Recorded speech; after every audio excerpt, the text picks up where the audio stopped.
Bonjour Sébastien Chenu. Bonjour madame. Le budget de la sécurité sociale est soumis au vote des députés. Ça va se passer en fin de journée. Ça semble assez incertain au vu des rapports de force. Officiellement, le Rassemblement national arrêtera sa position ce matin lors de la réunion de groupe. Il n'y a pas de suspense. Vous allez voter contre ce budget ? Oui, bien sûr, on va voter contre ce budget qui engage 45% de la dépense publique. On va voter contre ce budget parce que d'abord, il ne règle rien.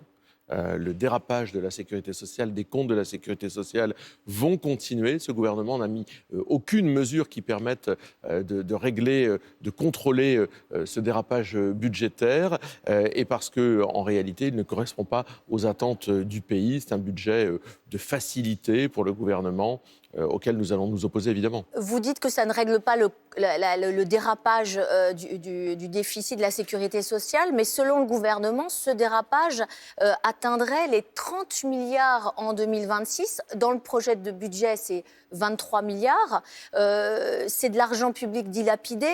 C'est pas irresponsable de ne pas le voter quand on entend ce chiffre-là ? Non, si vous voulez, ce qui est irresponsable, c'est de ne pas s'attaquer aux dépenses toxiques, à ce qui fait le dérapage. On sera à 25 milliards en réalité supplémentaires. Donc on voit bien que ce gouvernement ne tient rien, n'a pas eu le courage politique de faire les réformes nécessaires et est allé chercher, va chercher tout simplement de l'argent dans la poche des Français avec une hausse, une augmentation de la CSG, c'est-à-dire pour 15 millions de foyers, il y aura une hausse de la CSG sur les PEL, les assurances-vie, les économies des Français. Et de l'autre côté, on ne s'attaque pas au tabou de l'immigration, par exemple. On ne s'attaque pas à l'aide médicale d'État, par exemple. Mais il y a quand même des concessions que Sébastien Lecornu a fait à gauche, mais qui vont quand même dans votre sens.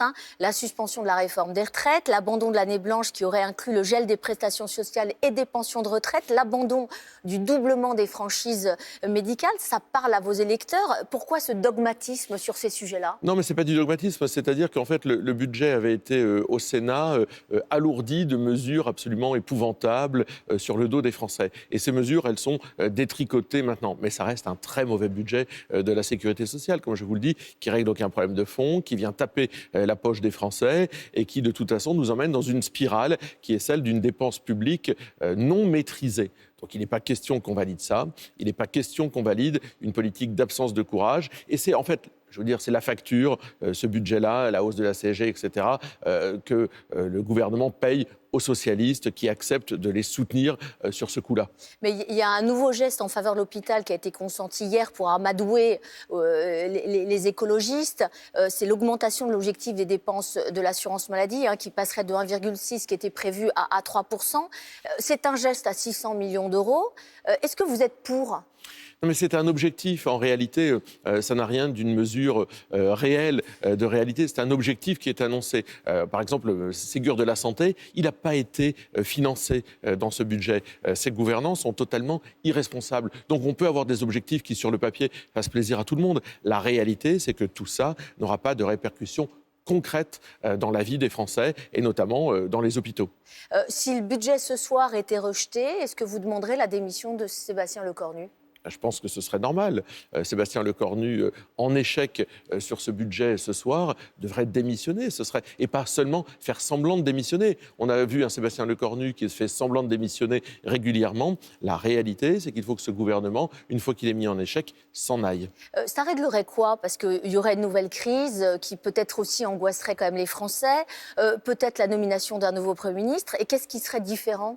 Déjà, il n'y aura pas de taxe sur les mutuelles. Déjà, il y aura la poursuite, j'allais dire, des dépenses à travers une loi spéciale que nous connaissons, c'est-à-dire une réindexation normale des retraites et des prestations sociales sur l'inflation. Donc, en réalité, ça réglerait un certain nombre de choses qui font que ce serait moins horrible que ça ne le sera avec l'adoption d'un tel projet de loi. Et vous demandez toujours la dissolution de l'Assemblée nationale ? Mais c'est nécessaire. En fait, il faut trouver une majorité désormais dans le pays et les Français choisiront bien à qui ils confieront les rênes pour voter des textes, pour avancer, pour réformer, pour redresser. Tant qu'il n'y a pas de majorité, c'est un bricolage qui coûte cher aux Français.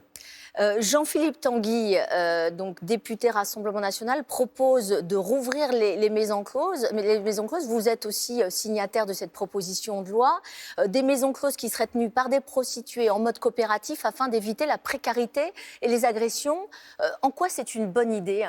C'est une bonne idée parce que même si ce n'est pas la préoccupation première des Français... D'ailleurs, pourquoi maintenant? C'est arrivé dans le débat en commission sur la taxation des industries du porno à laquelle nous nous sommes opposés, comme on s'est opposé à beaucoup de taxations en réalité, en disant que c'était, là encore, aller chercher sur le dos des Français de l'argent de façon indue. Et Jean-Philippe Tanguy a indiqué, d'ailleurs, à l'avenir, nous, on favorisera la rouverture de maisons gérées, vous l'avez dit, par les prostituées elles-mêmes. Pourquoi? Parce que les réseaux de prostitution, que ce soit les réseaux de rue ou d'Internet, amènent à beaucoup de violence et qu'il faut protéger, évidemment, ce qu'on appelle les travailleurs du sexe. Il ne faut pas être hypocrite dans une société mature, il faut regarder les choses telles qu'elles sont. Et nous, on considère qu'à partir du moment où on ferait ce pas, eh bien, on permettrait d'assainir probablement ce rapport qu'il y a entre la prostitution et la violence, les réseaux de deal, etc., auxquels les prostituées sont exposées. Il n'y a pas un risque de passer à une industrialisation du sexe? Ça se passe parfois ailleurs, dans d'autres pays, quand on a rouvert les maisons closes. Non, mais l'idée, ce n'est pas de rouvrir des maisons closes, c'est de faire en sorte que les prostituées puissent se prendre en charge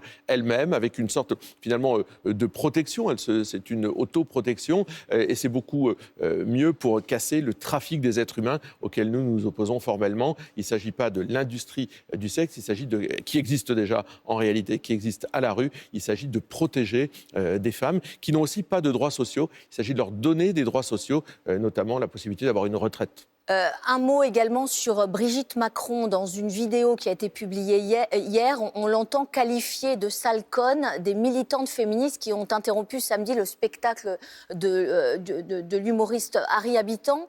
L'entourage de la Première Dame évoque une critique de la méthode radicale employée par ce collectif. Est-ce que cette séquence vous a choqué?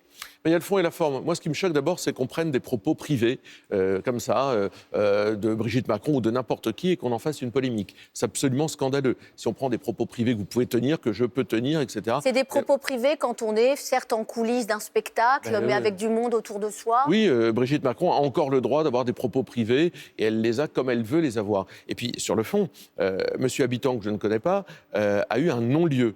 Il n'est donc pas coupable de quoi que ce soit. Et le fait de remettre en cause, à travers cette manifestation, ce non-lieu, c'est-à-dire que ces militantes remettent en cause la justice. Et à ce moment-là, il n'y a plus de justice. Et à chaque fois qu'une décision est prise, il y a des gens pour la remettre en cause et des gens pour empêcher quelqu'un de faire son travail alors qu'il n'a pas été condamné. Il n'y a plus de justice qui tienne. Donc moi, je pense que ces dames feraient mieux de faire le ménage dans leur rang. Elles portent parfois un combat qui est juste, qui est entendable, mais pas en empêchant quelqu'un de travailler alors qu'il n'est pas coupable de quoi que ce soit. Quant à Mme Macron, elle n'a pas de parole officielle, il n'y a pas de statut de la Première Dame, donc ce sont des propos privés qu'on arrête, cette chasse aux sorcières absolument ridicule. Mais dire sale conne, une Première Dame peut dire ça, sale conne? C'est du privé, c'est un propos privé, voilà. Moi, ça ne me choque pas, parce que je pense que dans le privé, il ne faut pas être hypocrite, chacun a un langage parfois un peu plus vert, et Mme Macron n'a pas pris une position officielle. C'est rare que je défende les Macron, mais je ne taperai jamais sur Mme Macron pour atteindre son mari. Un dernier mot sur le livre de Nicolas Sarkozy. Il révèle s'être engagé auprès de Marine Le Pen à ne pas appeler à faire barrage au Rassemblement national en 2027. C'est une très bonne nouvelle pour vous?